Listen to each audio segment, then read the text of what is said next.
Blessings, wayfinders. Well, what a gift it is that God's brand new mercies have found us here again this second week in the new year. I call you wayfinders as this is a part of the title of our theme for this year's daily prayer guide. Wayfinders together. Welcome to the journey as we sojourn through these challenging times together. Lean in with me to listen for the God of the whispers to speak.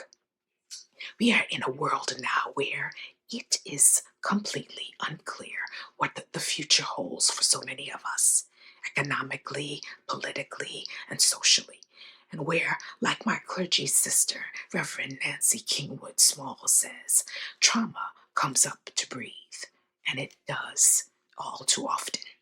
What does the future hold in a world where justice is elusive and peace seems to be a dream deferred, where fear and worry and doubt attempt daily to drown out the glimpses of hope that still manage to linger near?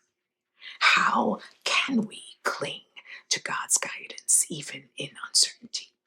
I'm reminded of the prophet Jeremiah.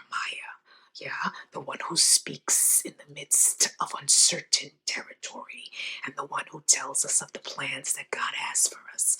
Yes, but in the chapter 1, verses 4 through 10, these verses for this week, he shares of the sovereign one, knowing his unformed being, calling him by name, giving him a divine assignment, equipping him, and promising to be with him always. You remember the text. It says, before I formed you in the womb, I knew you.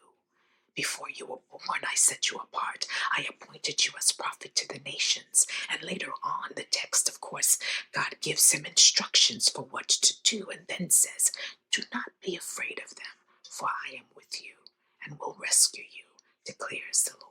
God is speaking through the words of the prophet to us even now.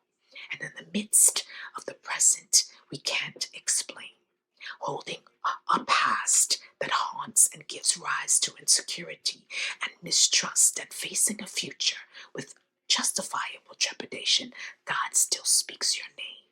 And so, God has promised to be with us, rescuing us from our fears and into a future where we never have to be alone. Remember, wayfinders, listen for God's call. Look out for God's instructions as we travel towards a distant future. Let's stay encouraged and keep finding our way together.